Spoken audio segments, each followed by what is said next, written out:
सभी ने कहा महाराज आपने मुझे वंदन से मुक्त किया, हमारे घर नहीं, हमारे परिवार नहीं, मेरे माता नहीं, मेरे पिता नहीं, कोई स्वजन नहीं, कोई संबंधी नहीं, आप अपने चरणों में मुझे स्थान दें।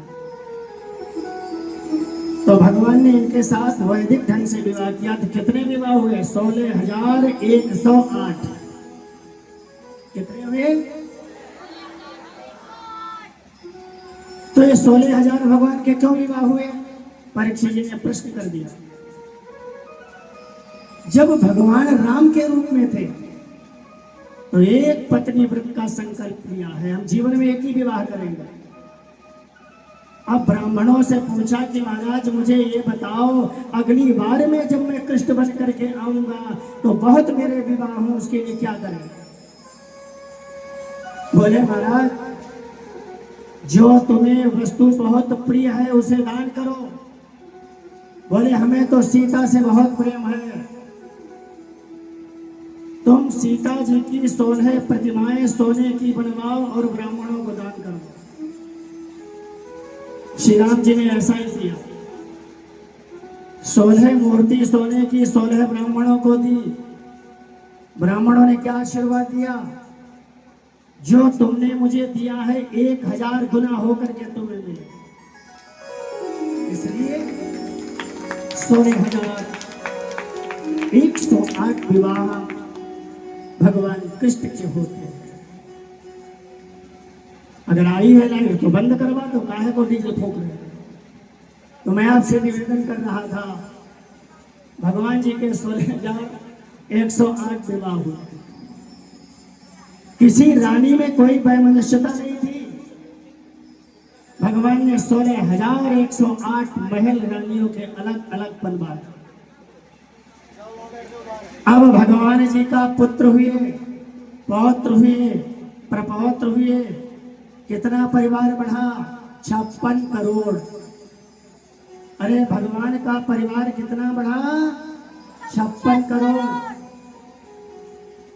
3,64,000 आचार्य पोतों को पढ़ाने के लिए लगे थे द्वारिका में। भगवान जी की व्यवस्था है। किसी रानी में कोई वैमनस्यता नहीं है। हर रानी एक दूसरे से बहुत प्रेम करती है। देखो नारद जी को एक दिन थोड़ा सा भ्रम हुआ, भगवान एक है, कौन कौन से महल में रहते होंगे? तो नारद जी द्वारिका आए।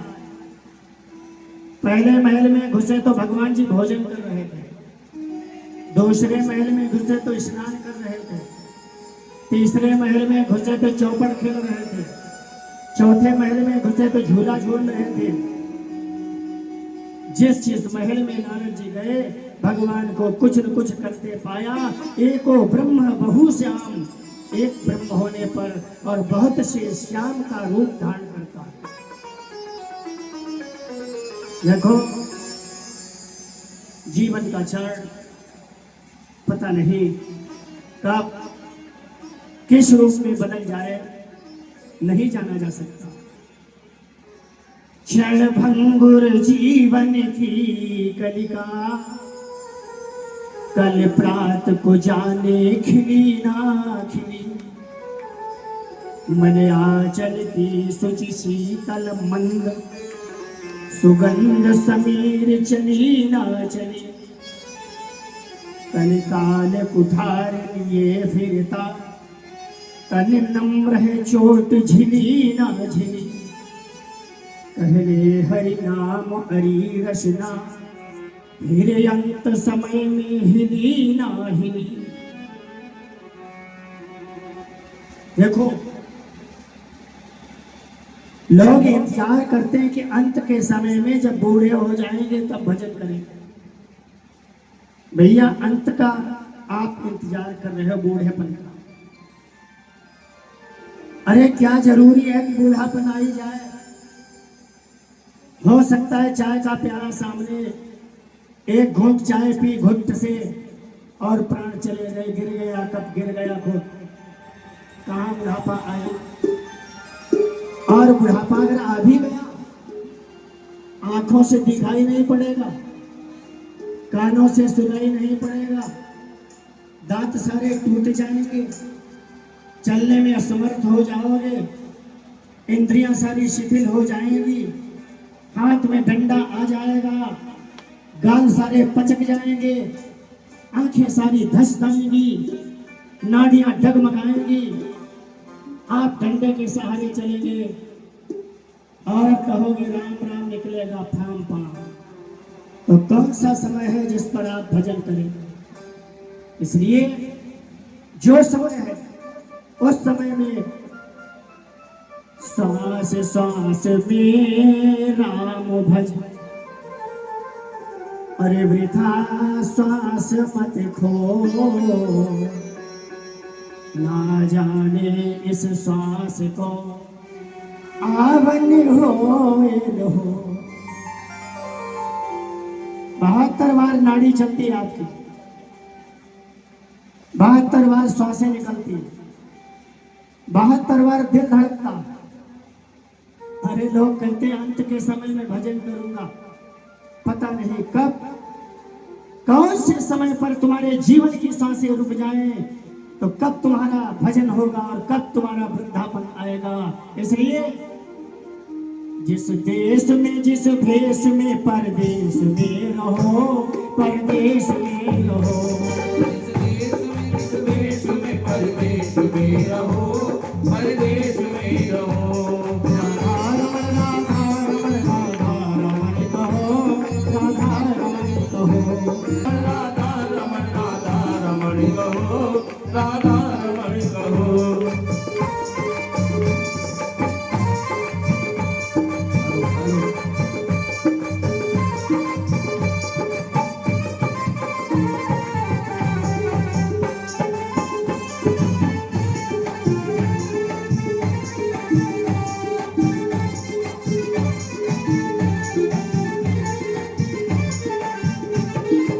जिस देश में परदेश में रहो, देश में रहो, जिस देश में जिस देश में परदेश में रहो, परदेश में रहो।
कौन से बूढ़ापन का इंतजार कर रहे हैं कि हम जब बूढ़े हो जाएंगे तब भजन करेंगे? देखो, जहां भी जाओ, हल्की से आवाज बढ़ाइए, जहां भी रहो, घर में रहो, बाहर रहो, देश में रहो, परदेश में रहो, लेकिन आपकी मनोवृत्ति केवल ईश्वर का चिंतन होना चाहिए। क्यों? आए थे हरि भजन को ओटन लगे कपास। क्या वादा किया था भगवान से? जब आप गर्भावस्था में थे, भगवान से विनय किया, महाराज एक बार नरक से निकाल दो, हम ऐसा कभी नहीं करेंगे कि दोबारा यहाँ आना पड़े। भगवान का एक नाम दया सागर है। आया प्रसव का झोंका, कर दिया गर्भ से बाहर, मलमूत्र में सना हुआ, कहता कहां कहां कहां कहां, अभी मैं कहां था, अब कहां आ गया, भूल गया सब। कहता है कि भगवान भजन करूंगा, एक रामायण की चौपाई तो खूब लोगों ने याद कर ली, सब तज भजन करो दिन राती, सब कुछ त्याग कर दूंगा महाराज आपका भजन करूंगा। लेकिन भूल गए। मंदिर में जाते हैं, पूजा करने जाते हैं, पूजा की, कैसी पूजा की बताओ? चावल उठाया फेंका भगवान के मुंह पर, चीनी ली फेंकी भगवान के मुंह पर। आप ये बताओ, दाल और चावल मिला करके आपके मुंह पर फेंका जाए तो कैसा लगेगा? आप तो खाओ चावल और दही, कढ़ी चावल बढ़िया से चम्मच से कटोरी में रख कर कहीं मुंह ना सन जाए हमारे, और भगवान के फेंक कर मारते हो, चाहे मुंह सने चाहे शरीर सने, तो क्या आपकी भक्ति रह गई? निवेदित करो, भगवान से निवेदित करो। इसलिए लोग जाते हैं, कोई धर्म का कार्य हो रहा है, अनुष्ठान हो रहा है, कोई कथा हो रही, प्रवचन यज्ञ हो रहा है, सबसे पहले क्या देखते हैं देखने वाले? इसमें कमी क्या है, इस प्रोग्राम में कमी क्या है, कमी देखने आ रहे हैं। बोले यहाँ पे ऐसा होना चाहिए था, पंडित जी ने ऐसा आज कह दिया, अरे वो ढोलक वाले ने सही ढोलक नहीं बजाई, अरे वो माइक सही चल नहीं रहा था, वहां लोग घूम रहे थे। कौन सा उद्देश्य लेकर आए हो? केवल दूसरे के दोष देखने के लिए। लेकिन एक बात बताऊं, कैलाश पर्वत पर विराजमान भोले बाबा से देवी पार्वती कहती आओ घूम चले, घूमने चले। भोले बाबा ने कहा जरूरत क्या है, अपना कैलाश का निवेश कम करिए थोड़ा सा। शिव पार्वती दोनों चले,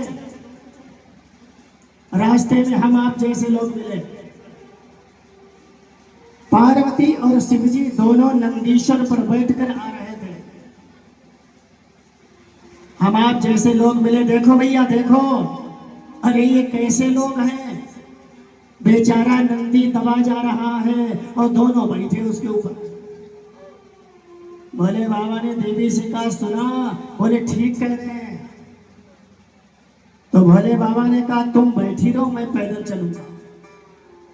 देवी पार्वती बैठी रही और भोले बाबा पैदल चलने लगे। फिर लोग मिले हम आप जैसे, बोले देखो, अरे ये स्त्री कैसी है जिसका पति पैदल चल रहा हो और वो वाहन पर बैठ कर चल रही है। भोले बाबा ने कहा सुना देवी, बोले हाँ ठीक कह रहे हैं, अब प्रभु मैं पैदल चलती हूँ और तुम बैठ लो। अब भोले बाबा बैठ गए, देवी जी पैदल चलने लगी। फिर लोग मिले, बोले देखो ये आदमी कैसा, इसे शर्म नहीं आई, कोमलांगी स्त्री पैदल चल रही है, बैठा है। भोले बाबा भी पैदल चलने लगे, पार्वती जी भी पैदल चलने लगी। बोले देखो कितने मूर्ख हैं, इन्हें बुद्धि नाम की चीजें ही नहीं, वाहन साथ में लिए वो पैदल चल रहे हैं। फिर भोले बाबा ने कहा सुना देवी, बोले हाँ ठीक कह रहे हैं। भोले बाबा ने नंदी को बैठा लिया अपने त्रिशूल पर। बोले लगते दोनों पागल हैं, अरे खुद नहीं बैठ रहे, वाहन को खुद त्रिशूल पर बैठा रहे हैं। भोले बाबा ने कहा सुना, पार्वती जी को जवाब नहीं आया। भोले बाबा ने कहा सुनो देवी, ये मृतलोक है, यहाँ लोगों ने अच्छाइयां नहीं देखी, यहाँ केवल कुरीतियां ढूंढते हैं, बुराइयां ढूंढते हैं, कमियां ढूंढते हैं। आप चाहे जैसे रह लो, लोगों का काम है कमियों को देखना, बुराइयां करना, लेकिन बुराई करने वाले व्यक्ति और बुराई सुनने वाले व्यक्ति का जीवन में कल्याण नहीं हो सकता। आप विचार करो, आप कोई भी सत्कार करो, कोई बढ़िया काम करो, पूरा सभी समाज आपके साथ होगा, दो चार लोग ऐसे जरूर निकल आएंगे जो आपकी कमियों को ढूंढेंगे। इसलिए अगर कोई बुराई करे तो चिंता मत करो। कबीरदास जी ने कहा निंदक नियरे राखी आंगन कुटी छबाए, नित साबुन पानी बिना साफ करे सुभाए। अगर कोई किसी की बुराई करे, चिंता मत करो, वो तुम्हारे स्वभाव को निर्मल कर रहा है। अगर जरूरत पड़वाए तो निंदक नीरे राखे अपने पड़ोस में बसा लो। जब वो तुम्हारी बुराई करेगा तुम्हारा कल्याण हो जाएगा। अरे उठा लो किसी भी शास्त्र को, 18 पुराणों को, बड़े बड़े जीवनी उठा लो उन संतों की, महापुरुषों की, जिनके लोगों ने, समाज के लोगों ने बुराई नहीं की और उनका कल्याण हो गया। अगर आपकी कोई बुराई करे, समझ लो भगवान की कृपा आपके ऊपर होने वाली है। विचार करिए। देखो जीवन का क्षण पता नहीं कब कौन से रूप में परिवर्तित हो जाए, नहीं जाना जा सकता। आप सभी ने सुदामा और कृष्ण की मित्रता के संबंध में सुना होगा।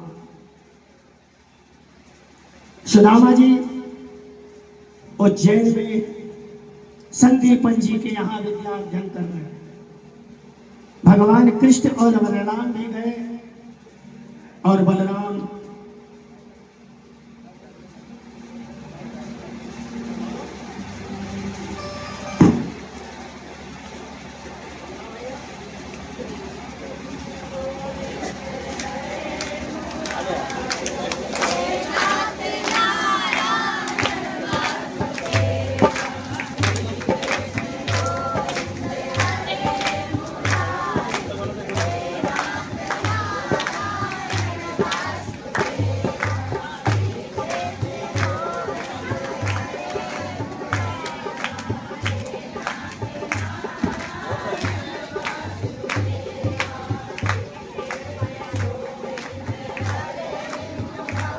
हरो जय जय श्री राधे, जय जय श्री राधे, जय जय श्री राधे श्याम। आज कृष्ण और बलराम का एडमिशन है। विद्या अध्ययन करने के लिए गुरुकुल में प्रवेश किया और जब गए तो क्या बताया। आजकल तो लोग कहीं कोई संत के यहाँ, महापुरुष के यहाँ जाए, सभ्यता ही नहीं कि कैसे हम संत के आश्रम में प्रवेश करें। मजाक उड़ाते हैं, हंसी करते हैं, उपहास करते हैं, लेकिन याद रखो हंसी का परिणाम भयंकर निकलता है। भगवान कृष्ण ने परिचय दिया, गुरुदेव मैं वृष्टिवंशी वसुदेव जी का पुत्र कृष्ण और बलराम गुरुदेव को प्रणाम करता हूं। भगवान का पहला एडमिशन। गुरु माता को बुलाया गुरुदेव ने, जाओ इन बच्चों को जिस घर में, जिस कुटी में स्थान हो दो। तो गुरु माता चली। पूरे आश्रम में कोई कुटी खाली नहीं थी। कहाँ आई गुरु माता? सुदामा के उस कुटी में आई। सुदामा, अरे तुम्हारे यहाँ कोई और भी है? बोले ना गुरु माता, मैं अकेला हूँ। ठीक है, आज की रात्रि कृष्ण और बलराम तुम्हारे इस कुटी में तुम्हारे साथ रहेंगे।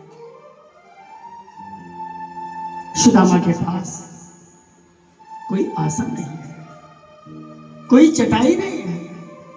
भगवान को बैठा ले तो कैसे बैठा ले? टूटी फटी हुई चटाई प्रभु को बिछा दी है और महाराज आप विराजमान हो। प्रेम बस होने के नाते भगवान सुदामा की उस टूटी हुई चटाई पर बैठ गए। आज सुदामा के पास भगवान को जलपान के लिए कुछ नहीं है। क्या खिला? एक मिट्टी की सुराही है और मिट्टी की सुराही में ठंडा जल भरा है। मिट्टी के शकोरे में, मिट्टी की सुराही से सुदामा ने जल निकाला और भगवान की ओर बढ़ाया है। प्रभु जल पी लो। भगवान ने जल दिया है और पिया है और क्या कहा? वाह मित्र। सुदामा ने सुना, आपने मेरे को मित्र बोला? बोले हाँ। सुदामा ने कहा, मित्र कहना सरल है, मित्र बनाना सरल है, लेकिन मित्रता को निभाना कठिन है। आजकल तो एक तमाकू की पुड़िया खवा दो, मित्र बन गया। बीड़ी पिला दो, मित्र बन गया। मित्र बनाना सरल है, निभाना कठिन है। सुदामा ने कहा, आपने मेरे को मित्र बोला? बोले हाँ भैया, अरे मित्र तो बनाना बहुत सरल है, लेकिन मित्रता को निभाना बहुत कठिन है। भगवान ने कहा, भैया मैंने तुम्हें मित्र बनाया है, मैंने तुम्हें मित्र का संबोधन किया है, और आजीवन मैं ही मित्रता को निभाऊंगा। आज गुरुजी पूछते हैं, सुदामा खड़े हो, पाठ सुनाओ। सुदामा खड़े होते हैं, गुरुजी मैं पाठ भूल गया। भूल गए हो? तुम बड़े नटखट हो, खड़े हो जाओ अलग लाइन में। कृष्ण तुम खड़े हो, पाठ सुनाओ। सुदामा के कारण भगवान को कहना पड़ता है, गुरुदेव मैं भी भूल गया। खड़े हो जाओ अलग लाइन में। पाठ भूलने पर सजा क्या मिलती है? जाओ जंगलों में लकड़ियों को लाओ। अक्षर कृष्ण और सुदामा का ही नंबर पड़ता है। आज गुरुजी ने कहा, खड़े हो जाओ, सुनाओ पाठ। सुदामा बोले, गुरुदेव मैं भूल गया। खड़े हो जाओ अलग लाइन। खड़े हो जाओ कृष्ण जी। बोले, गुरुदेव मैं भी भूल गया। सुदामा का पाठ भूलना स्वाभाविक है। क्यों? सुदामा जीव है, और जीव भूलता जरूर है, और भगवान प्रेमवश है। प्रेमवश होने के नाते कृष्ण भी कह देते हैं, गुरुदेव मैं भी पाठ भूल गया। जाओ जंगल में लकड़ियों को लाओ। दोनों भैया चले हैं। गुरु माता ने आवाज दी, ऐ सुदामा थोड़ा सा रुक जाओ। 3 मुट्ठी चने रखे हैं गुरु माता के पास, फटे पुराने चिथड़े में लपेट कर सुदामा को दिया है, जाओ दोनों भैया जहां भूख लगे खा लेना, और जरा जल्दी आना। चले चले। कौन सा महीना? माघ और पूस का महीना, दिसंबर जनवरी का महीना। हवा चल रही, कोहरा पड़ रहा। दोनों भैया सिकुड़ते ठिठुरते जा रहे हैं। जंगल में पहुंचते हैं। एक जंगल में पेड़ पर सुदामा ने कहा, मैं चढ़ूंगा। कन्हैया ने कहा, ना ना ना, अरे मैं चढ़ूंगा। सुदामा कहते, तू मेरे से छोटा है, मैं चढ़ूंगा, मैं तेरे से बड़ा हूं। भगवान ने कहा, भैया तुम मेरे से बड़े चढ़ो, लेकिन तुम ब्राह्मण हो, मैं क्षत्रिय हूं। ये मेरा धर्म नहीं है कि हम ब्राह्मण की सेवा लें, इसलिए मैं चढ़ूंगा। भगवान चढ़ गए, लकड़ी तोड़ रहे हैं। सुदामा लकड़ियों को बीन रहे। थोड़ी थोड़ी फुहारें पड़ रही हैं। सुदामा को भूख लगी है। मैया ने चना बांधा है, सोचते हैं मैं खाऊं, भूख बड़ी तेज है, पेट में आग सी लगी है। फिर मन में एक भाव आता है, वो भी तो भूखा है, मेरे से छोटा है, अकेला खाना उचित नहीं है। फिर सोचते हैं, चलो 1-2 मुट्ठी खा लेता हूं, फिर बाद में दोनों मिलकर खाएंगे। सुदामा ने चना खाना प्रारंभ किया है। खट खट की आवाज हुई। भगवान ने पूछा, भैया क्या खा रहे हो? बोले, खा नहीं रहा हूं, बड़ी तेज सर्दी लग रही है, और सर्दी के कारण हमारे दांत खट खट बोल रहे हैं। लाला नीचे आ जाओ, 2 लकड़ी के गट्ठर बन चुके हैं, आ जाओ नीचे। जैसे ही भगवान उतरे, बोले, भैया वो चने तो दो, मुझे बहुत तेज भूख लगी। सुदामा कहते, भैया यहाँ पानी नहीं है, आगे कहीं चलेंगे पानी मिलेगा, दोनों भैया खाएंगे, जल पिएंगे, क्षुधा को मिटाएंगे, तब आगे बढ़ेंगे। थोड़ी दूर चले। सुदामा छुपाना चाहते हैं। भगवान खोलना चाहते हैं। अंतर्यामी के सामने अंतरपट का भाव कौन छुपा सकता है? फिर कृष्ण ने कहा, भैया चने तो दे दे। बोले क्या बताऊं, वो तो रास्ते में बिखर गए। चलो वो जगह बताओ, चना कहाँ बिखरा था, एक एक दाना बीन बीन के खाऊंगा और क्षुधा को मिटाऊंगा। चलो बताओ। अंत तो गद्दा सुदामा को कहना पड़ा, भैया अरे वो तो मैंने खा डाले। तुम ये समझते हो दूसरे का हिस्सा खाने वाला दरिद्री हो जाता है।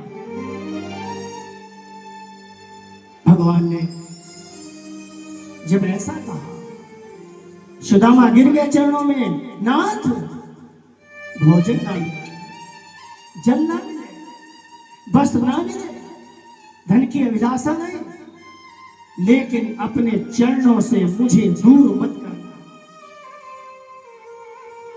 आज दोनों भैया अनमने हैं, गुरुदेव के यहां आए, बड़ा उदास है।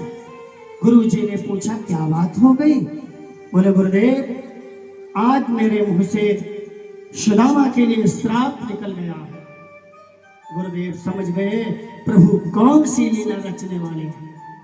दोनों की विद्याएं पूरी हुई, भगवान द्वारिकाधीश बनते हैं। सुदामा की बड़ी दयनीय दशा है।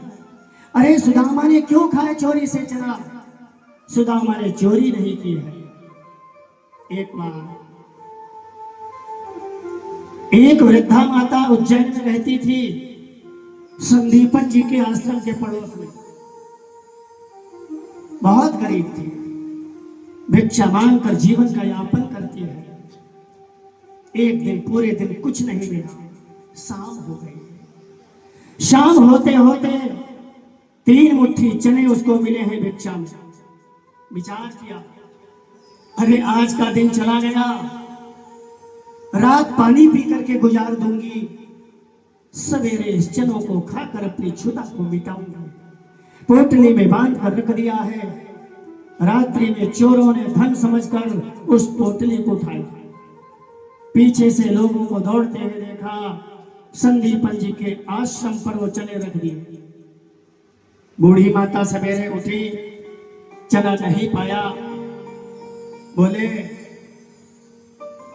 जिसने भी मेरे चने को उठाया है और जो खाएगा वो दरिद्री हो जाएगा। सुदामा कौन है? ब्रह्मवित्त है, कृष्ण का सखा है। जो लोग कहते हैं कि सुदामा दरिद्री थे, सुदामा बिल्कुल दरिद्री नहीं थे। सुदामा के जीवन में संतोष था। गोधन, गजधन, वाजीधन और रतन धन खान, और जब आवे संतोष धन तो सब धन धूल सम। सुदामा ब्रह्मवित्त है, समझ गए अगर मेरे कन्हैया ने कहीं चना खा लिया तो कन्हैया ही नहीं पूरा ब्रह्मांड दरिद्री हो जाएगा। इसलिए मैं अपने कन्हैया को दरिद्री नहीं होने दूंगा, मैं दरिद्री हो जाऊंगा। इसलिए कन्हैया को उस दरिद्रता से बचाने के लिए सुदामा ने चना खाया है। आज सुदामा जी दरिद्रता को धारण कर लिया। जीवन का यापन भिक्षा मांगकर होता है। दाल है तो नमक नहीं, आटा है तो दाल नहीं, तेल है तो रोटी नहीं, सब्जी नहीं, पैरों में चप्पलें नहीं है, तन पर वस्त्र नहीं है, सर पर पगड़ी नहीं है, मोटी मोटी बीमारियां पड़ी हुई। भिक्षा मांगकर जीवन का यापन करते हैं। अरे पत्नी रोती है, बच्चों की दशा को देखकर 15 फांके बच्चों को पड़ जाते हैं। रो करके पत्नी कहती है, नाथ की दशा मेरे से देखी नहीं जाती। भगवान ने विचार किया, सुदामा चिंता नहीं करनी है। आपके जीवन में कोई संकट आ जाए, जीवन में कोई समस्या आ जाए, आपके जीवन में कोई संघर्ष आ जाए, चिंता बिल्कुल मत करना, केवल प्रभु का चिंतन करना। सारे बच्चे कर सुदामा यही कहते हैं, अब राखो लाज हमारी समरिया गिरधारी। अब राखो लाज हमारी सांवरिया गिरधारी।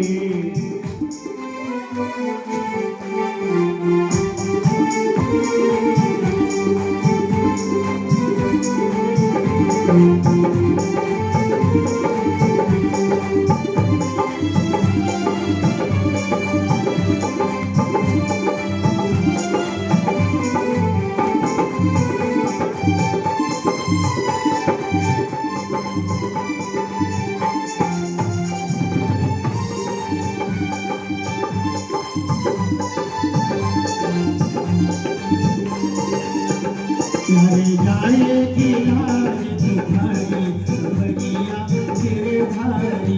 प्यारे जाएगी लाज तुम्हारी सांवरिया गिरधारी।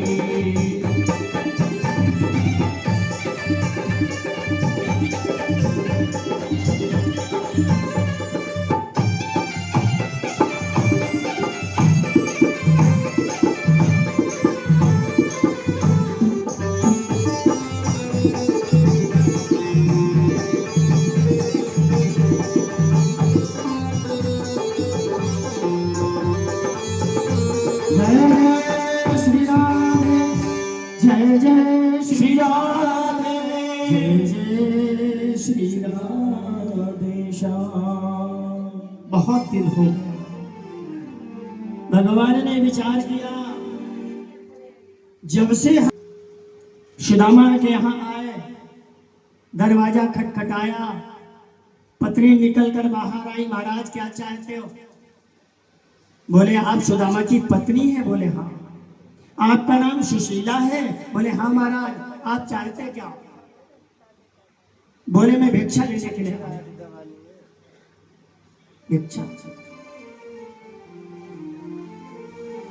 अगर दरवाजों पे कभी कोई भिखारी आ जाए, कुछ लोग भिक्षा जब नहीं देना चाहते तो बच्चों से कहलवा देते, कह दो सूतक लगा मारे। पत्नी ने कहा मारे सूतक लगा। कैसा सूतक? 10 दिन का नहीं, महीने का नहीं, वर्ष का नहीं, पूरी जिंदगी का सूतक लगा है। क्यों? दरिद्र रूपी पुत्र ने हमारे घर में जन्म ले लिया। आपको सुदामा ने बताया नहीं क्या? अरे एक बार द्वारिकाधीश के पास चले जाए, सारी दरिद्रता का हरण हो जाए। उनके साथ में पड़े हैं द्वारिकाधीश के। बतला के भगवान जी आए, पत्नी इंतजार कर रही स्वामी कब आए। सुदामा जी सायंकाल की बेला में आए। पत्नी ने सोने के समय चरणों को निवेदन दबाते हुए निवेदित किया, प्रभु एक बात बताओ, क्या द्वारिकाधीश आपके मित्र हैं? बोले हाँ। तुम्हें किसने बताया? बोले आज एक ब्राह्मण आया था, कह रहा था आपके मित्र हैं द्वारिकाधीश। बोले हाँ मित्र जरूर है, मैं मांगने नहीं जाऊंगा। मांगने मत जाओ, मित्र को अजमाने नहीं जाऊंगा। महाराज अजमाने मत जाना, वो तो दीन बंधु है। एक बार द्वारिका चले जाओ। जब जब सुदामा घर में आए हैं, तब तब पत्नी ने रो करके कहा, एक बार चले जाओ द्वारिका, द्वारिका जाहुजू, द्वारिका जाहुजू, 8 याम यहे झकते चले जाओ। सुदामा ने कहा, प्रिय मैं सारे संसार को शिक्षा देता हूं और तू मुझे शिक्षा दे।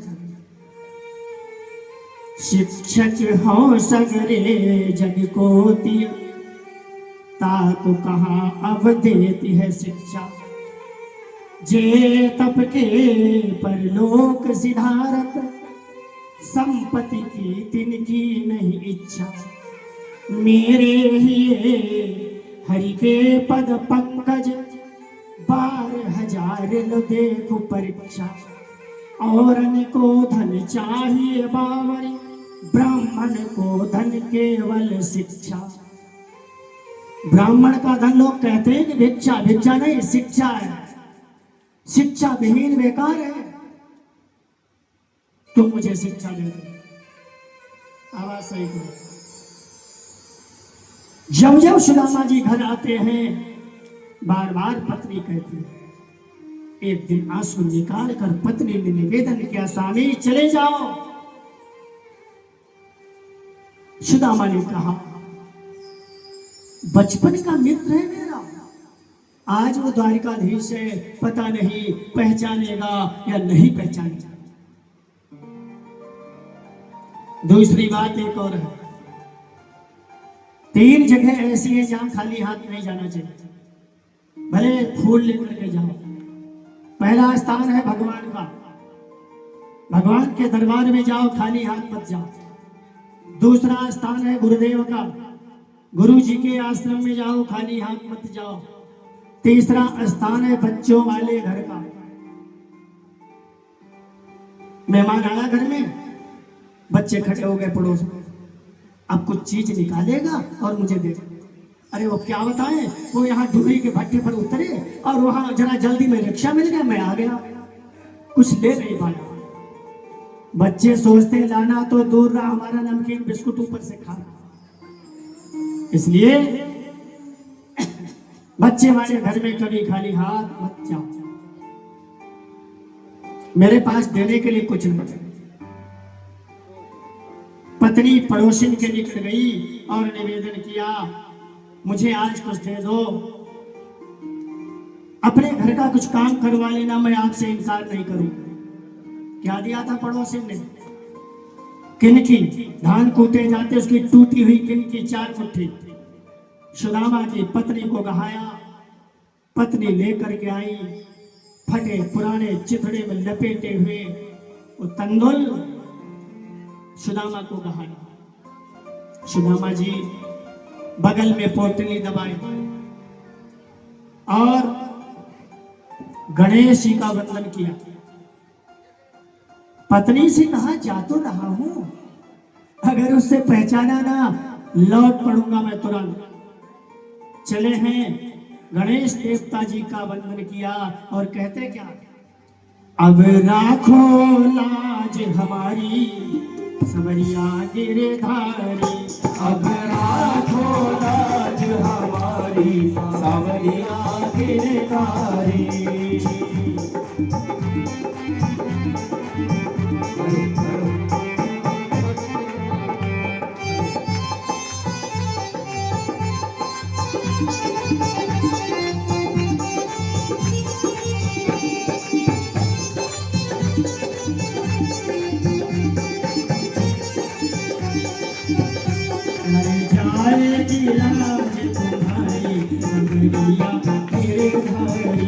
जाएगी लाज तुम्हारी सावरिया गिरधारी।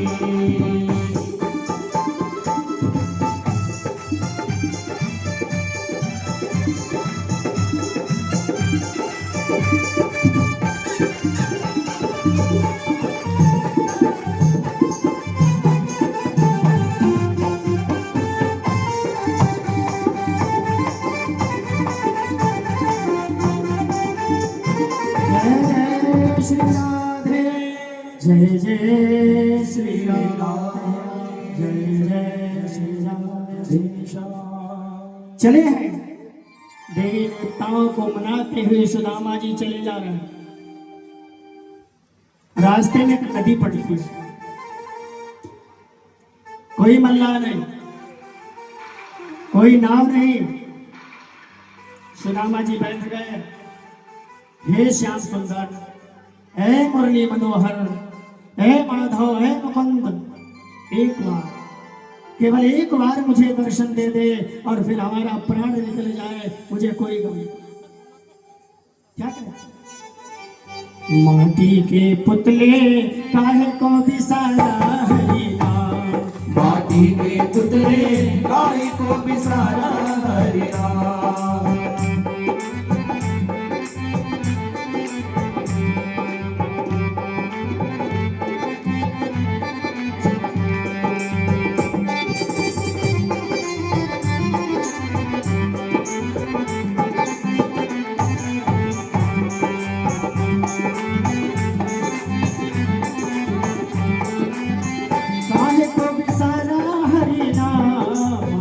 के पुतले काहे को बिसारा हरि राम, माटी के पुतले काहे को बिसारा हरि राम।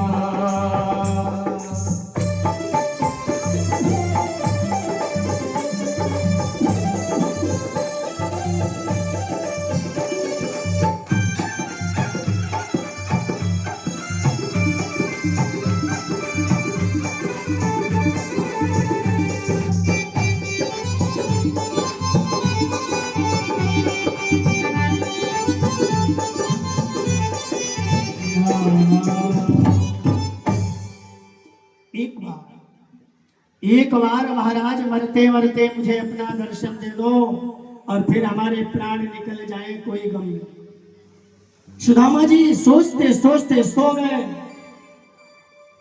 आंखें खुली तो क्या देखा, एक नाविक पगड़ी बांधे बांस पकड़े नाव को चलाता हुआ आया, सुदामा के पास रुका। बोले भैया अरे क्या पार करोगे नाव के? बोले हाँ बैठो हमारी नाव। सुदामा जी कहते हमारे पास उतराई नहीं। बोले हम उतराई नहीं लेंगे। बोले है ही नहीं। जग नैया हमार, जग नैया हमार, नैया में हम और हमें संसार। जग नैया हमार, जग नैया हमार, जग नैया हमार, जग नैया हमारे नैया में हर और हमें संसार। जग हमार, जग नैया हमार।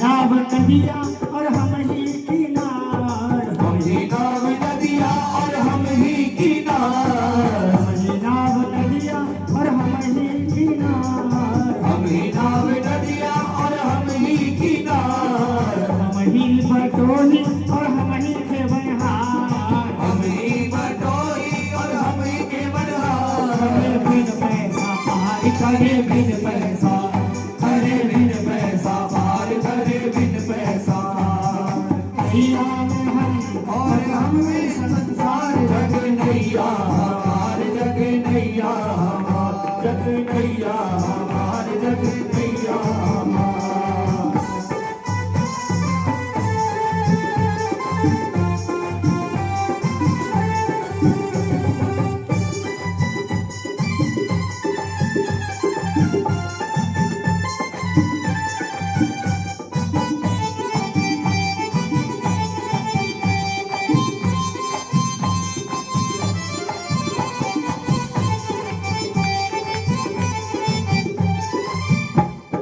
हम ही नाव नदिया और हम ही किनार, हम ही नाव नदिया और हम ही किनार, हम ही बटोही और हम ही के बनिहार।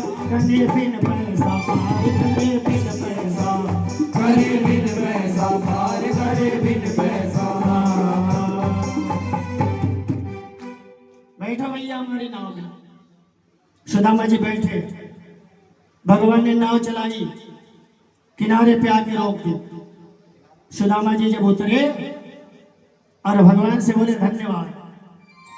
भगवान ने कहा खाली धन्यवाद से क्या होगा? बोले फिर मेरी मेरी उतराई तो दे दो। बोले मैंने पहले ही कहा था आपसे मेरे पास तो उतराई नहीं। बोले तुम देना नहीं चाहते हो? बोले है ही नहीं। भगवान ने कहा झूठ बोलते हो। सुदामा ने कहा मेरे पास दरिद्रता है। भगवान ने कहा चलो दरिद्रता देना।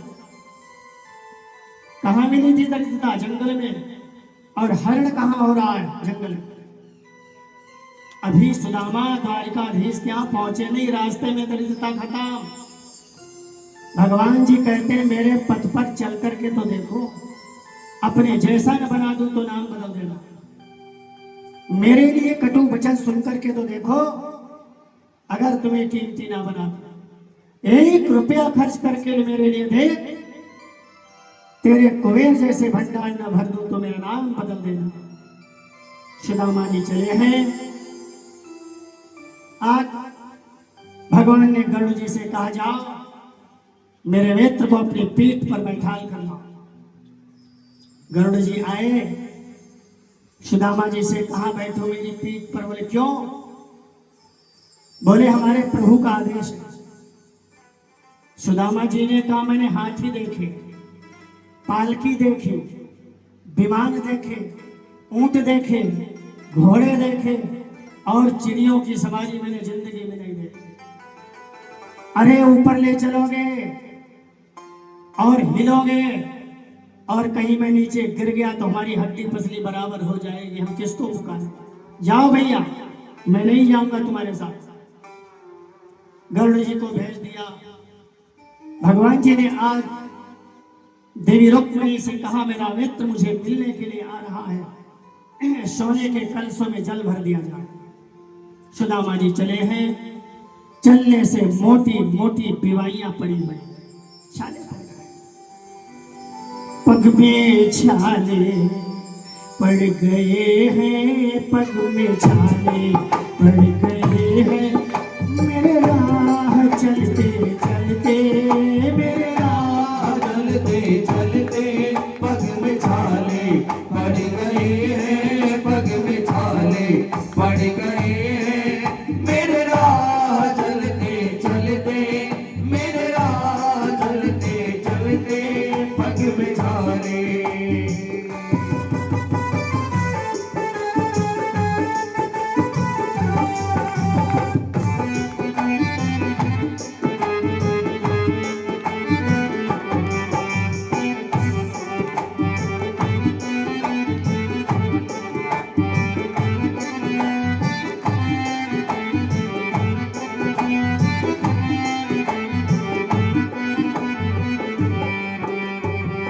चलते चलते थक गया हूँ, चलते चलते थक गया हूँ, अब राह चली ना जाए, अब राह चली ना जाए।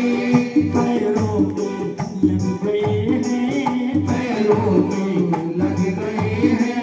मेरे पार चलते चलते, मेरे पार चलते चलते पग में छाले।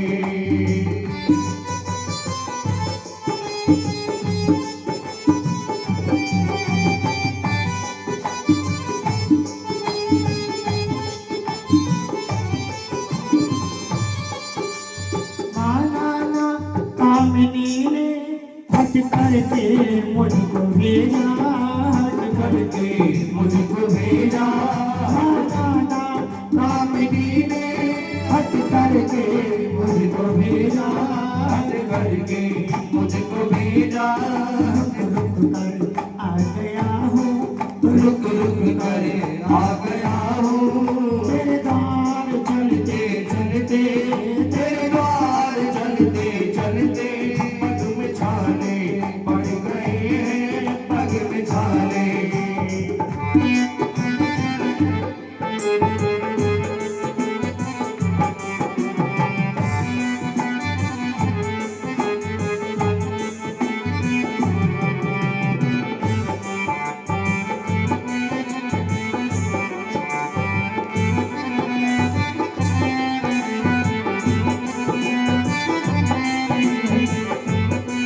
चलते चलते थक गया हूँ, चलते चलते थक गया हूँ। अब राह चली ना जाए, वो अब राह चली ना जाए।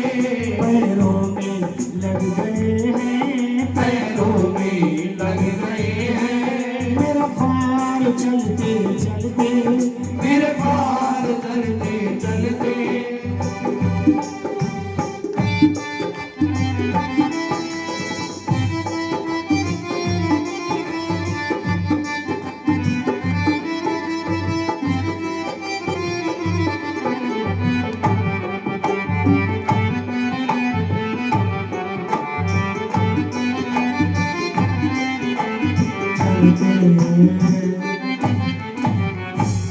सुदामा जी चले। रास्ते में एक आदमी मिला, पूछा भैया द्वारिका दूर कितनी दूर है यहां से? आदमी ने जवाब दिया क्या इसी शरीर से जाएंगे आप द्वारिका? सुदामा जी कहते हैं क्या द्वारिका जाने के लिए और शरीर धारण करना पड़ेगा? सुदामा जी चले हैं, दूर से द्वारिका की ध्वजाएं फहरा रहे हैं। 4 दरवाजे, हर दरवाजे पर 2-2 हाथी खड़े हुए, ब्राह्मण लोग यज्ञ कर रहे हैं, सुगंध फैल रहे हैं। जाकर के पूछा भैया अरे क्या ये द्वारिकापुरी है? बोले हाँ। फिर चले द्वारिकापुरी के राजा के कृष्ण हैं? बोले हाँ। आगे बढ़े, फिर शंका आई क्या वही कृष्ण है जो नंद के पुत्र हैं? बोले हाँ भैया। क्या ये वही नंद के पुत्र हैं जिन्होंने माखन चुराया था? हाँ हाँ। क्या ये वही माखन चुराने वाले हैं जिन्होंने 16,108 विवाह किए? बोले हाँ भैया। दरवाजे पर पहुंचते हैं, द्वारपाल से कहा एक बार मुझे मेरे श्याम से मिला दो। द्वारपाल ने क्या देखा? फटे पुराने चिथड़े में लपेटा हुआ ब्राह्मण आया, मोटी मोटी बीमारियां, सर पर पगड़ी नहीं। महाराज कौन है? मैं सुदामा। कहां जाओगे? मैं द्वारिकाधीश को मिलूं। क्या तुम कोई रिश्तेदार हो उनके? बोले हाँ। मैं साधु उनका, साधु। अरे एक चिथड़े में लपेटा हुआ ब्राह्मण कहता मैं साधु हूं द्वारिकाधीश का। महाराज तुम साधु कैसे हो? सुदामा जी ने जवाब दिया उन्हें वियाही संपदा और विपत विवाह मोह, तेहि कारण साधु लगे मिलने आयो सो।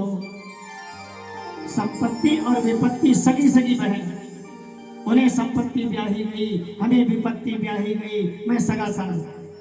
एक बार मेरे श्याम से जाकर के कह दो अरे द्वारपालो देखो देखो ये गरीबी का हाल, श्री कृष्ण के दर पे विश्वास लेके आया हूं। मेरे बचपन का यार है मेरा श्याम,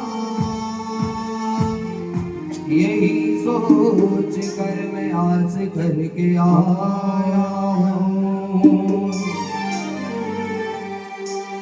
अरे द्वारपालो कन्हैया से कह दो, अरे द्वारपालो कन्हैया से कह दो, इधर पे सुदामा गरीब आ गया है, इधर पे सुदामा गरीब आ गया है। अरे द्वारपालो कन्हैया से कह दो, अरे द्वारपालो कन्हैया से कह दो, इधर पे सुदामा गरीब आ गया है, इधर पे सुदामा गरीब आ गया है।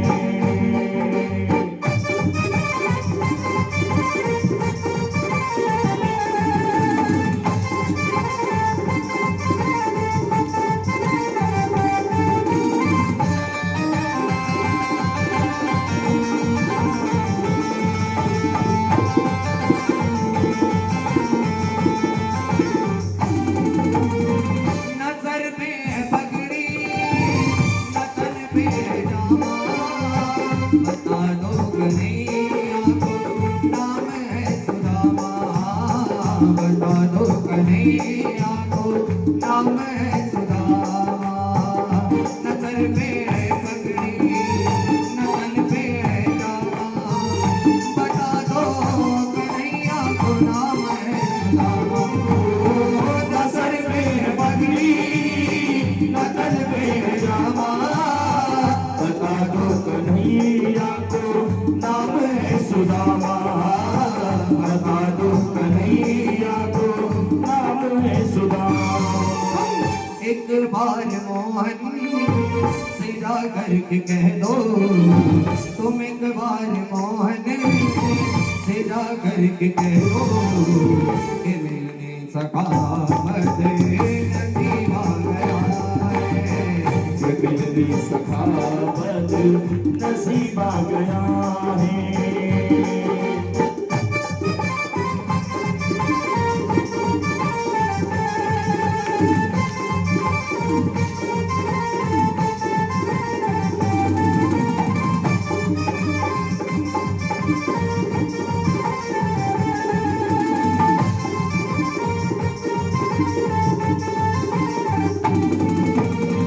सुनते ही दौड़े चले आए मोहन लगाया गले से सुदामा को मोहन लगाया गले से सुदामा को मोहन हाथ लगाया गले से सुदामा को मोहन।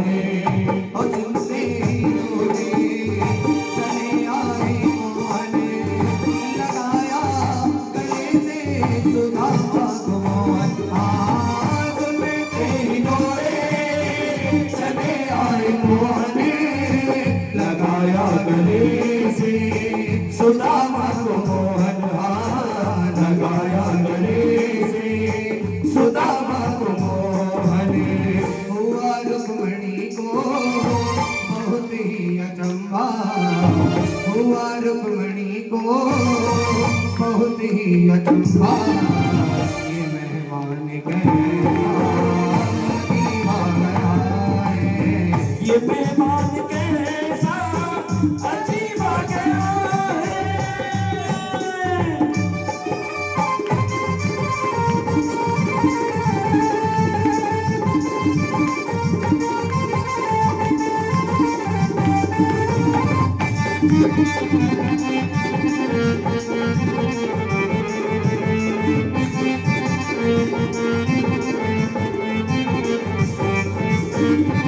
बराबर में अपने सुदामा बैठाए चरण आंसुओं की शाम ने दुलाए चरण आंसुओं से शाम में दुलाए चरण आंसुओं से शाम में दुलाए। बराबर में अपने सुदामा बैठाए चरण आंसुओं से जाए बराबर में अपने सुदामा बिठाए चरण आंसुओं से शाम में दुलाए चरण आंसुओं से शाम में दुलाए। न घबराओ प्यारे जरा तुम सुदामा न घबराओ प्यारे जरा तुम सुदामा खुशी का समा तेरे करीब आ गया है खुशी का समा तेरे करीब आ गया है। खुशी का समा तेरे करीब आ गया है खुशी का समा तेरे करीब आ गया है। खुशी का समा तेरे करीब आ गया है। जय जय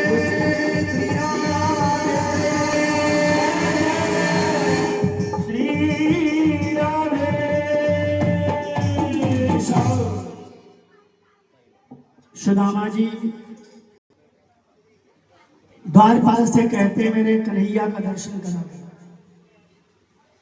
द्वारपाल ने भगवान से निवेदन किया महाराज एक ब्राह्मण आया हूं कैसा शीश पगान जगा तन में प्रभु जाने को आही बसे से धोती फटी सी लटी दुपटी और पाए उपान की नहीं सांस दार खड़ो तुझ दुर्बल एक रहो चित सोफ सुधा अविरामा और पूछत दीन दयाल को धाम बतावत अपनो नाम सुदामा।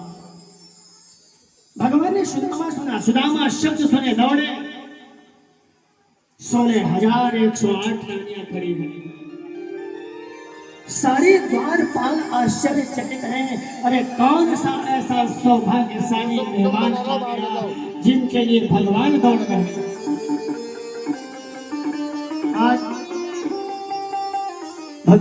सुदामा को अपने हृदय से और आकर के सिंहासन पर बैठा। सोने के कलशों में भरा हुआ जल भगवान ने स्पर्श नहीं किया। भगवान ने सुदामा की दशा को देखा। मोटी मोटी बीमारियां, पड़े हुए पैरों में छाले, मस्त हड्डियां हड्डियां चमक रही हैं। भगवान को रोना आ गया। भगवान ने अपने आंसुओं से सुदामा का चरण धोया। परीक्षित जी महाराज ने कहा, भगवान ने अपने आंसू से सुदामा का चरण क्यों धोया? जिस समय प्रभु राम जी के अवतार में थे, जटायु की टूटी हुई चोंच, कटे हुए पंख देखकर भगवान रोने लगे। लेकिन एक ध्यान आ गया, अगर किसी के कटे हुए घाव पर नमक का गुनगुना पानी छोड़ा जाएगा तो दर्द बढ़ जाएगा। भगवान ने अपने आंसुओं को बाहर नहीं निकलने दिया। अगर कोई मेहमान दूर से चल करके आया हो, गुनगुने पानी से नमक के यदि उसके चरण धोए जाएंगे तो थकावट मिट जाएगी। आज भगवान ने आंसुओं से, खारे जल से सुदामा के चरणों को धोया। जब जब कोई ब्राह्मण सुदामा जैसा द्वारिका में जाता है तो भगवान अपने हाथों से उसके चरणों को धोते हैं। आज भगवान ने पूछा, लगाया चंदन? सुदामा जी ने कहा, मैं लगाऊंगा। भगवान ने आग्रह कर, नहीं नहीं मैं लगा दूंगा। परीक्षित जी ने पूछा, भगवान क्यों आग्रह कर रहे हैं? सुखदेव जी कहते हैं, राजन, भगवान ने जिस समय सुदामा को हृदय से लगाया तो सुदामा के मस्तक को पढ़ा था, क्या लिखा था? श्री क्षया। जीवन में सुदामा के लक्ष्मी का कोई सुख नहीं। तो भगवान ने विचार किया, सुदामा जैसे भक्त के माथे की लकीरें चंदन लगाने के बहाने मैं मिटा दूंगा और यक्ष श्री मने कुबेर जैसा बना दूंगा। इसलिए भगवान ने चंदन लगाया, भगवान ने चरणों को दबाया। भैया, भाभी ठीक है? विवाह हुआ कि नहीं? बोले हाँ हुआ। भाभी कैसी? वो ठीक है। बच्चे? बोले ठीक है। बोले तुमने मुझे निमंत्रण नहीं दिया था विवाह में? सुदामा जी सुना और बोले तो क्या बोले? भैया कोई बात नहीं, मैंने एक शादी की। भूल गए आपको? और तुमने 16,108 की एक में भी पूछा होगा। भगवान को जवाब नहीं आया। भगवान ने चरणों को दबाया और दबाते हुआ पूछा कि भाभी ने मेरे लिए कुछ भेजा नहीं? तो बगल में चावल की पोटली दबाए थे और दबा गए। क्यों? अगर कोई फटे हाल में कोई गरीब आदमी किसी बड़े आदमी के घर जाता है तो अपनी गरीबत को देखकर उसको घर में घुसने की हिम्मत नहीं पड़ती। भगवान ने पूछा, भाभी ने क्या भेजा? रुक्मिणी से नहीं रहा गया। अरे जो खुद फटे हाल में आया हो क्या लाया? भगवान को बहुत बुरा लगा। तुम हमारे मित्र के बीच में बोलने वाली कौन होती हो? अब मैं अपने मित्र को अपने जैसा बनाऊंगा। पोटली को भगवान ने खींचा, फटे पुराने चिथड़े में चावल बिखर गए। भगवान ने कहा, भैया चोरी वाली आदत गई नहीं। जंगल में चना चुराया था गुरु माता का और महलों में चावल चुरा रहे हो हमारी भाभी माता का। भगवान ने उठाई, एक मुट्ठी खाई, एक लोक का स्वामी बनाया। दूसरी उठाई, वो खाई, 2 लोक का स्वामी बनाया। तीसरी मुट्ठी उठाई, रुक्मिणी दौड़ी और हाथ पकड़ लिया। परीक्षित जी ने कहा, रुक्मिणी ने हाथ क्यों पकड़ा? रुक्मिणी ने कहा, महाराज आप सुदामा को कृष्ण बनाने जा रहे हो और आप सुदामा बनने जा रहे हो, और जब आप सुदामा बनेंगे तो मुझे भी सुशीला बनना पड़ेगा। आप सुदामा बन करके जीवन का निर्वाह कर लोगे, लेकिन मैं सुशीला बन करके जीवन का निर्वाह नहीं कर पाऊंगा। एक और भी कारण था। हम आप सभी सुदामा हैं, हमारे आप सभी के पास तीन मुट्ठियां, मन, वाणी और शरीर। भगवान दो मुट्ठी लेता है, मन और वाणी, शरीर रूपी मुट्ठी छोड़ देता है। भगवान ने सुदामा को दोनों का स्वामी बनाया। सुदामा कुछ नहीं जान पाए। सुदामा की पत्नी कहती है, नाथ जब तक लौट कर नहीं आओगे मैं जल नहीं ग्रहण करूंगी। सवेरा होता है, सुदामा ने कहा चलो भैया। बोले ठीक है। दरवाजे तक भगवान भेजने आए।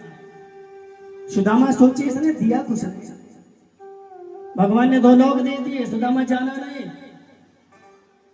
आपस में मित्रता के कारण सुदामा कहते हैं बड़ा द्वारिकाधीश बना घूम रहा है। तब की याद नहीं है जब जरा जरा से छाछ पर गोपियां नचाती थी इसे। अब बहुत बड़ा द्वारिकाधीश बना बैठा। सुदामा ने क्रोधित होकर के एक बात कही, क्रोधित होकर विप्र ने दिया कृष्ण को श्राप, जैसो प्रभु हमको दियो वैसो पावहु आप।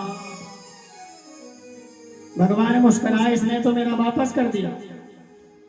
सुदामा जी चले हैं, लौट कर आए।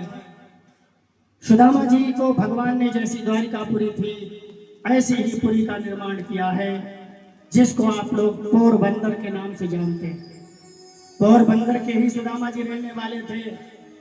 सुदामा जी लौट कर आए, पूरे गांव में महल खड़े हैं। रास्ता भूल गए, मैं लगता है मुझे इधर उधर ढूंढ रहे हैं। यहीं पर हमारी टूटी सी झोपड़ी पड़ी थी, न जाने कहां गई। टूटी सी मड़ैया मेरी, टूटी सी मड़ैया मेरी पड़ी है दिया ही गौरव।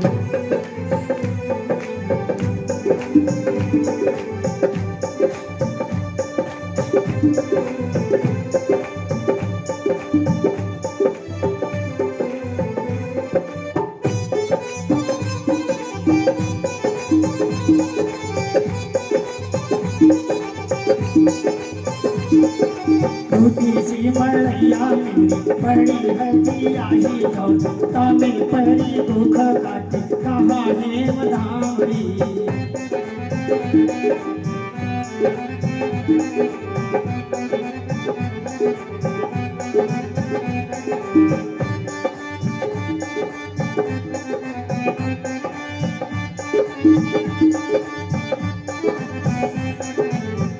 अरे हमारी यही टूटी फूटी झोपड़ी पड़ी थी और मैले कुचैले कपड़ों में हमारी पंडितानी रहा करती थी। पंडितानी ने आके कहा, महाराज प्रभु की कृपा हो गई, बढ़िया बढ़िया सुंदर साड़ियों से अलंकृत, बढ़िया बढ़िया आभूषणों से अलंकृत। सुदामा ने पहचाना नहीं। अरे हमारी पंडितानी तो यहाँ मैले कुचैले वस्त्रों में रहा करती। जेवर जराऊ तुम साजे सब अंगार,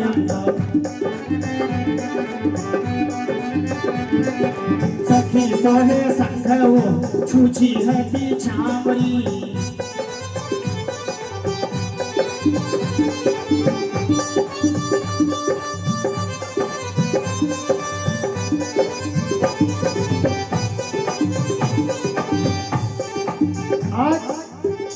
सुदामा ने पहचाना नहीं।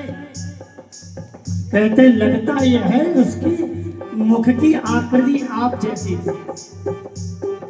मेरी वा पढ़ाई तिहारी अनुहारी है, मेरी वा पढ़ाई तिहारी अनुहारी। विपदा सताई वो माई कहाँ छावरी।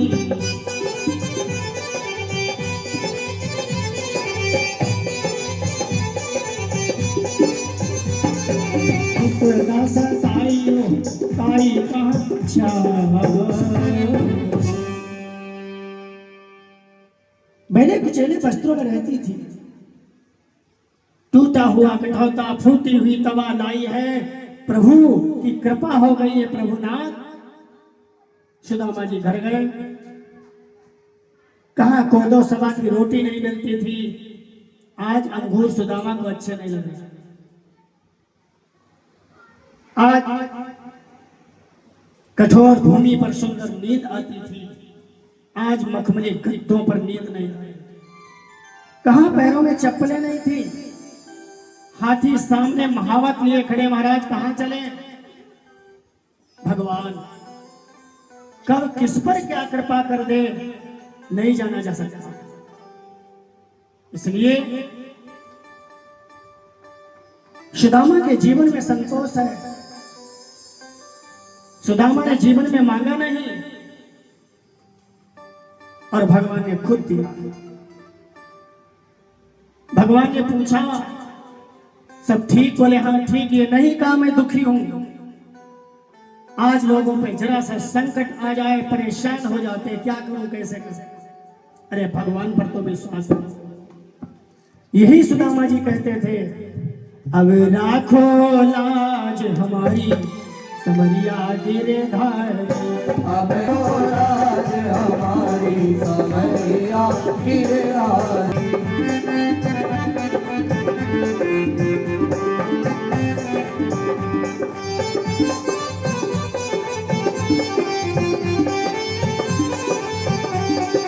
जाएगी लाज तुम्हारी समरिया गिरधारी। जाएगी लाज तुम्हारी समरिया गिरधारी।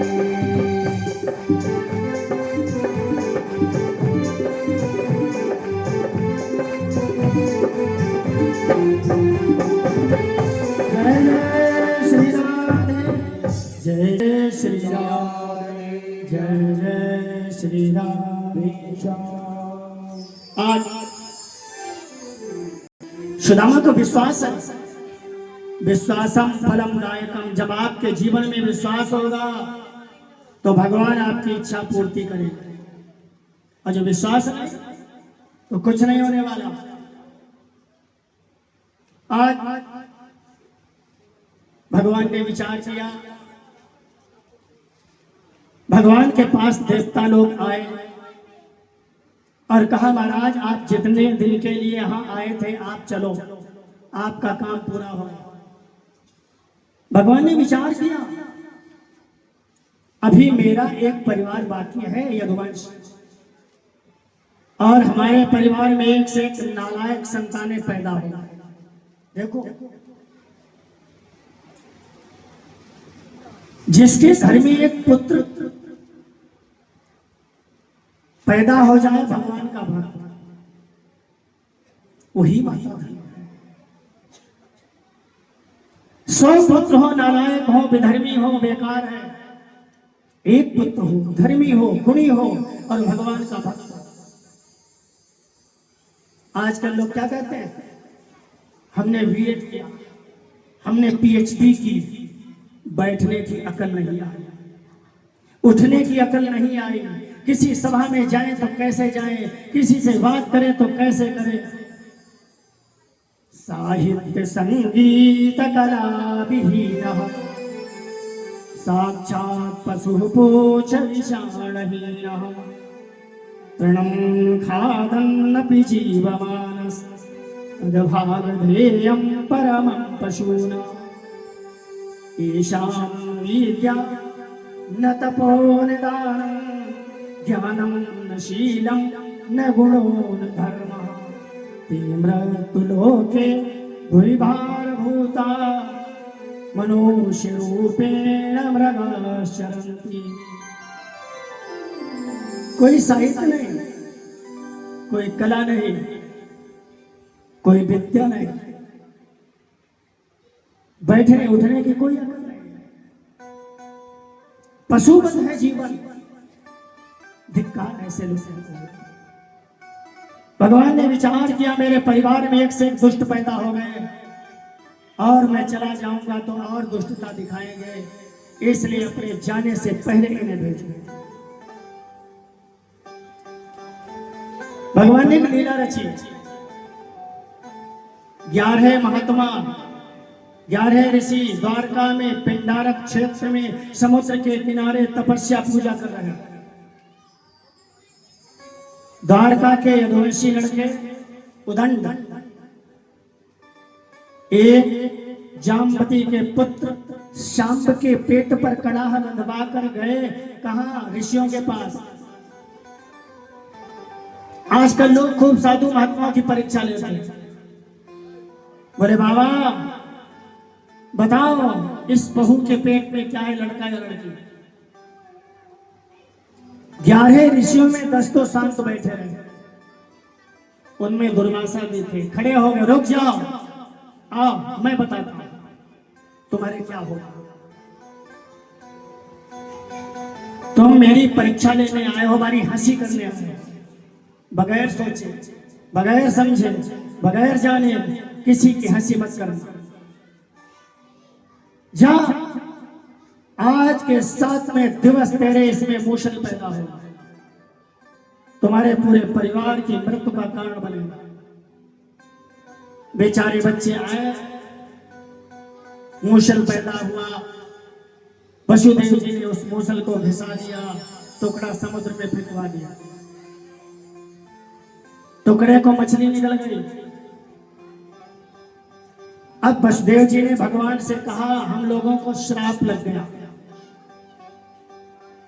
भगवान ने कहा अगर आदमी जहर खा ले बचेगा, सांप काट खाए बच जाएगा, लेकिन ब्रह्म श्राप से कभी जिंदगी में नहीं बच सकता।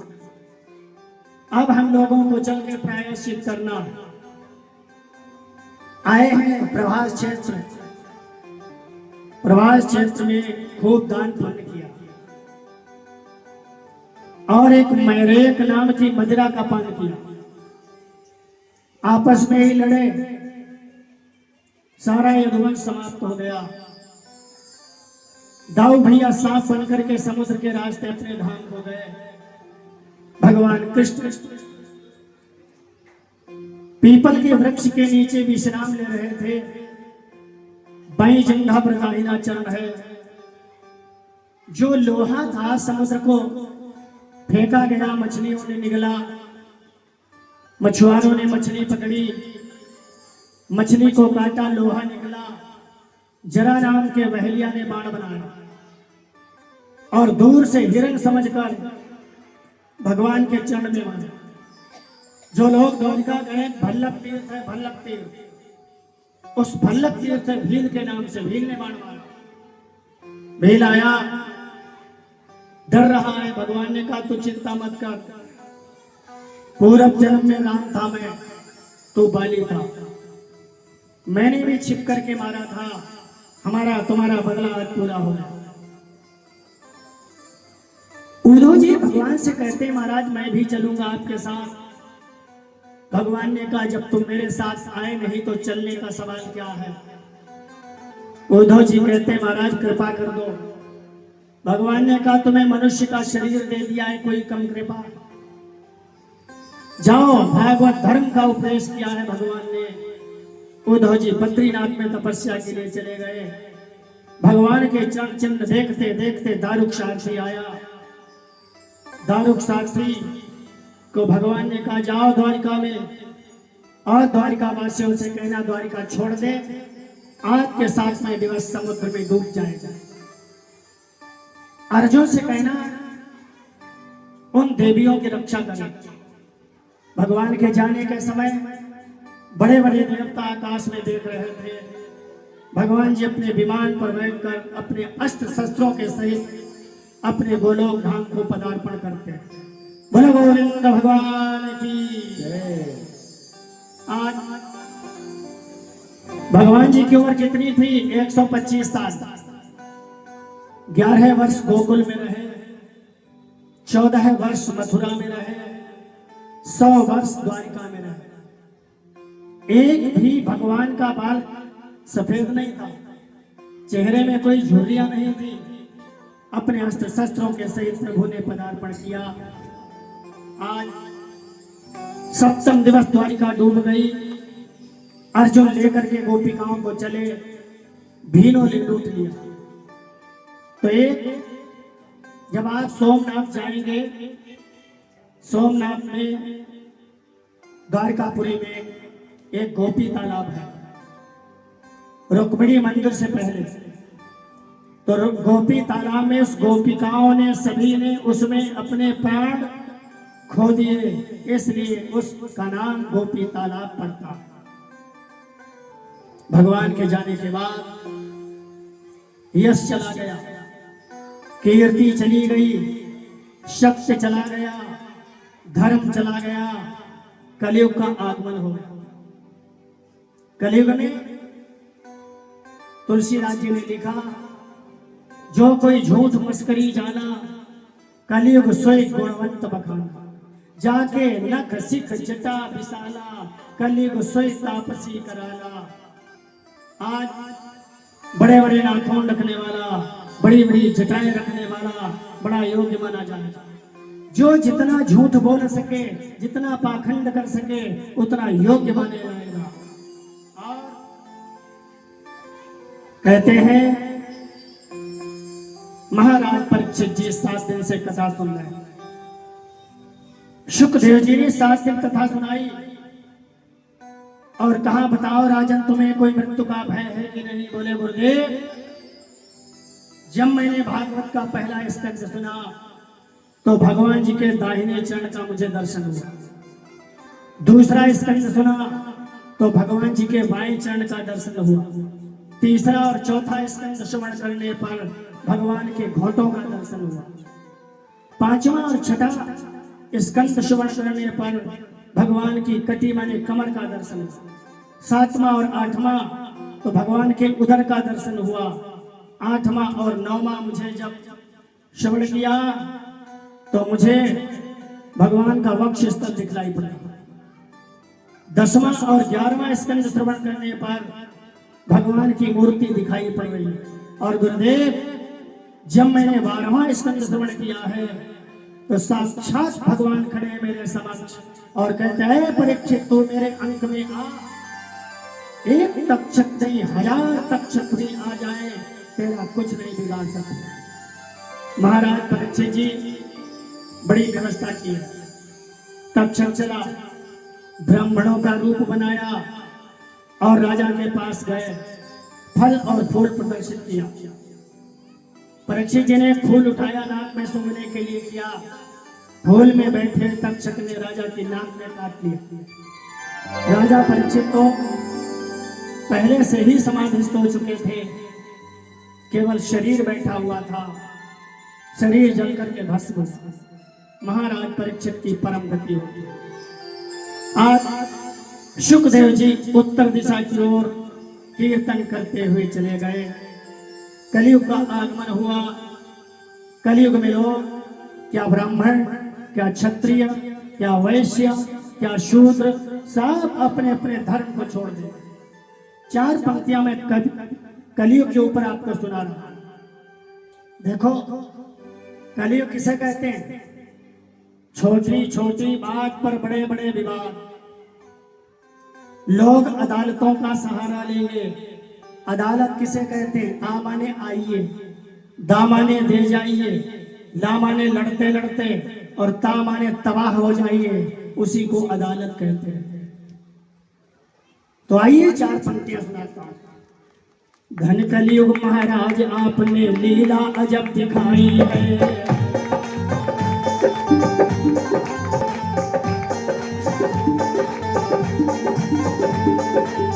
कलयुग महाराज आपने लीला अजब दिखाई है। उल्टा चलन चला दुनिया में सबकी मति भोराई है। उल्टा चलन चला दुनिया में सबकी मति भोराई है।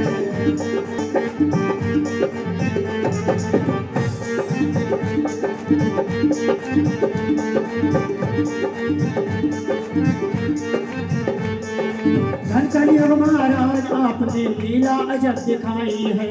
धन कलयुग महाराज आपने लीला अजब दिखाई है। उल्टा चलन चला दुनिया में सबकी मति भोराई है। उल्टा चलन चला दुनिया में सबकी मति भोराई है।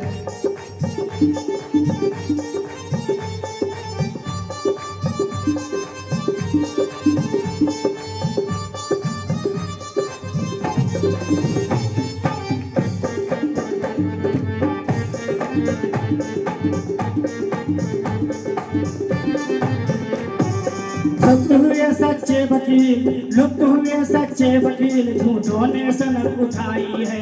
लुप्त हुए सच्चे वकील, झूठों ने सनक उठाई है। कलयुग महाराज आपने लीला अजब दिखाई है। कलयुग महाराज आपने लीला अजब दिखाई है।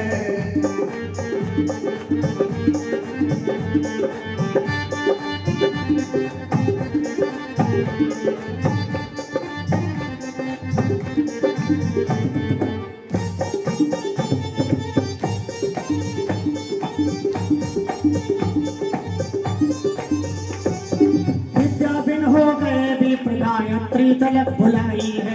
विद्या बिन हो गए विप्र गायत्री तलक भुलाई है। छत्री बैठे नारी बनकर ले तलवार छुपाई है। छत्री बनते नारी बनकर ले तलवार छुपाई है। बनी आई ना कुछ बनियों की माया मुफत लुटाई है। बनी आई ना कुछ बनियों की माया मुफत लुटाई है। हे भतीजा चाचा से तो मूर्ख और सौदाई है। अरे भतीजा चाचा से तो मूर्ख और सौदाई है। हमें चलन करने से मतलब किसकी चाची ताई है। हमें चरण करने से मतलब किसकी चाची ताई है। कलयुग महाराज आपने लीला अजब दिखाई है। कलयुग महाराज आपने लीला अजब दिखाई है।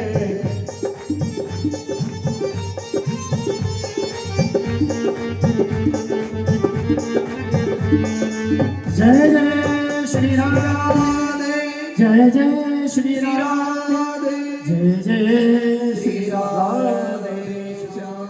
सब अपने अपने धर्म से पतित हो जाए। क्या ब्राह्मण, क्या क्षत्रिय, क्या वैश्य, क्या शूद्र। आज कलयुग का बोलबाला। 3 पैर धर्म के टूटे हैं, 1 पैर पर धर्म खड़ा है। आप विचार करो, कलयुग में एक आधार है, कलयुग केवल नाम आधार है। उस नाम को लेकर के लोग पार हो जाएंगे।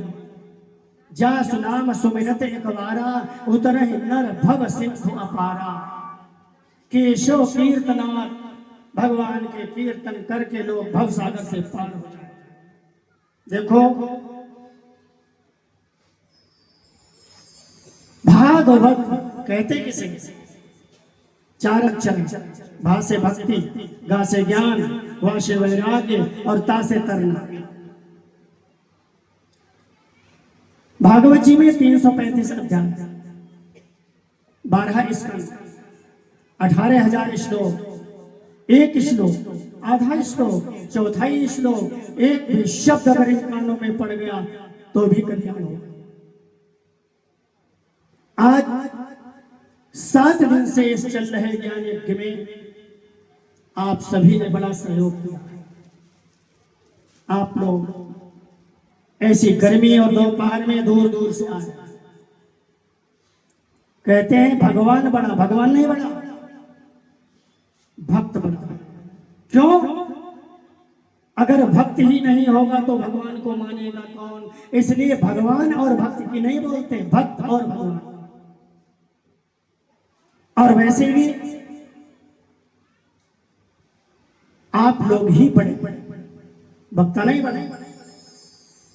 अब बताओ कैसे बड़ा? आप लोग जमींदार हैं।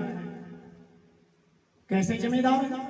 अरे जो जमीन पर बैठे हो जमींदार, और हम चौकीदार हैं। हम चौकी पर बैठे हैं इसलिए हम चौकीदार, आप जमींदार, तो बड़े तो आप ही हो। इन 7 दिन से चल रहे इस ज्ञान यज्ञ में इस बालक पवन कुमार ने इस आयोजन को आप लोगों के माध्यम से किया। ये सब इनका ही नहीं, इनके परिवार का ही नहीं, पूरे गांव और क्षेत्र निवासियों का सौभाग्य। अगर किसी के गांव में, अगर किसी के घर में एक भक्त पैदा हो जाए, 21 पीढ़ियों को स्वर्ग तक पहुंचा जाए। और यदि किसी के परिवार और घर में और गांव में एक नालायक संतान पैदा हो जाए, पूरे गांव का बदनामी कराएगा। इसलिए इस बालक ने कोई बुरा काम तो नहीं किया, कोई अच्छे काम कर रहा है। अगर कोई बुरा काम करे कि भाई गांव वालों की बदनामी हो रही तो भाई उसका साथ मत दो। और जो भी कार्य हो रहा है भगवत कृपा से आप लोगों के सहयोग से हो रहा है। एक शब्द एक कान में पड़ जाए तो भी कल्याण हो जाएगा। हम तो यही कहेंगे आप सभी लोग इसको आशीर्वाद और शुभकामनाएं देते रहिए और इसका उत्साह बढ़ाते रहिए।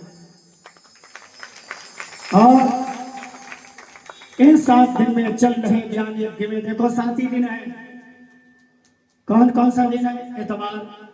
तो दूसरा दिन कौन है? कौन सा? सोमवार। तीसरा मंगल, फिर बुध भी है, फिर गुरु भी है, फिर शुक्र और शनि। तो पहला दिन कौन सा? एतवार। एतवार किसे कहते हैं? किसे कहते हैं? ये संडे मंडे वाला नहीं। एतवार किसे कहते हैं? एतवार माने विश्वास। सबसे पहला दिन है एतवार। आप भगवान पर एतवार करो, विश्वास करो। अक्सर लोग कहा करते हैं भाई तुम्हारी बात पर एतवार नहीं रह गया मुझे, तो पहले एतवार करो। और जब एतवार किया, विश्वास किया, तो दूसरा दिन कौन सा? सोमवार। जब आपने भगवान पर विश्वास किया तो सोम कहते हैं शांति, तब आपके जिंदगी में शांति आ जाए। और यदि किसी के जीवन में शांति आ जाए तो तीसरा दिन आता है मंगल। तो आपके जीवन में मंगल ही मंगल होता रहेगा। और जब मंगल आपके जीवन में हो तो आता है बुधवार। कोई बढ़िया सा पवन जैसा आपको सलाहकार भी मिलेगा कि ऐसा करो वैसा। और जिसका सलाहकार बढ़िया होगा तो भगवान की प्रेरणा से कोई अच्छा गुरु भी आपको मिल जाएगा। और जिसका गुरु बढ़िया होगा तो शुक्र शनि आपका कुछ नहीं बिगाड़ पाएंगे। इसलिए पहले भगवान पर एतबार करो। जब भगवान पर एतबार करोगे तो सारे काम होते चले जाएंगे। आज 7 दिन से चल रहे इस ज्ञान यज्ञ में आप सभी ने बड़ा सहयोग किया। माता, भ्राता, भाई, बंधु और हमारे साथीगण बैठे हुए हैं, मानव लोग, ये सब मिली जुली सरकार रही। अगर मान लो माइक ना हो तो क्या आनंद आएगा? और माइक हो, कथावाचक ना हो तो क्या आनंद आएगा? अगर ढोलक या हारमोनियम हटा दो क्या आनंद आएगा? इसने सबने मिलजुल करके इस कार्यक्रम को संपन्न किया। और हम तो यही कहेंगे कि हमारे लोगों से अगर कोई गलतियां हुई हो, क्योंकि मनुष्य मात्र गलतियों का पुतला है। अभी तो आपका बच्चा है, कितनी उम्र है इसकी? अभी तो बच्चा है। अगर कोई गलती भी हो जाए तो उस गलती पर ध्यान मत देना और उसका उत्साहवर्धन करना। किसी का तो है बेटा, किसी का है भाई, किसी का पोता लग रहा है, तो है तो आपका ही। हमारे तो मान लो शिष्य है। भक्त गलतियां करता है और तो भगवान से क्या कहता? हरि जननी मैं बालक तेरा। भक्त ने भगवान से कहा आप मेरी माता हैं, मैं आपका बालक हूं, काहे का अवगुण बकसहु मेरा।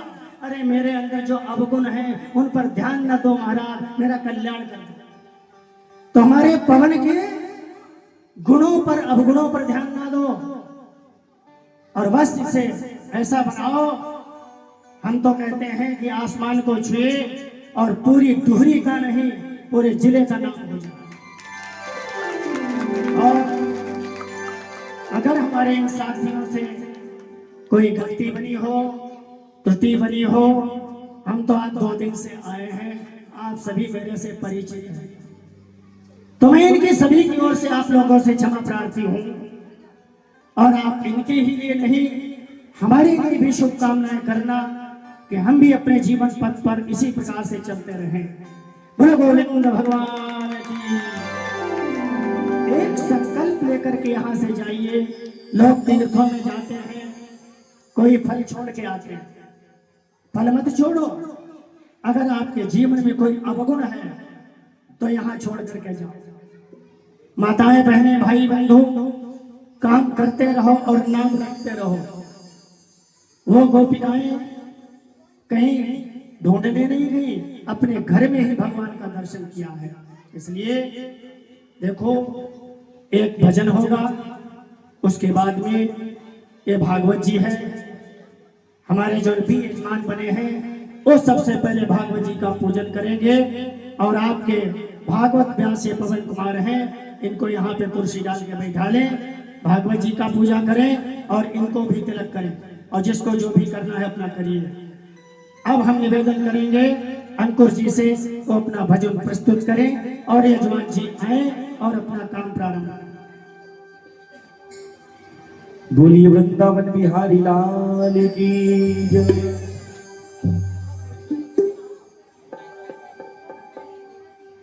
जय जय श्री राधे, जय जय श्री राधे। श्याम नाम की लूट है, लूटी जाए तो लूट, अंत समय पछताओगे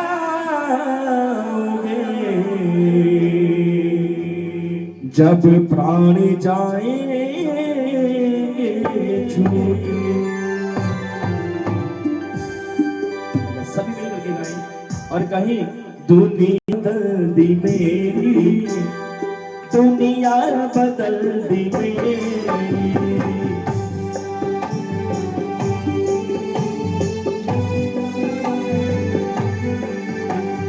दुनिया बदल दी मेरी, दुनिया बदल दी मेरी।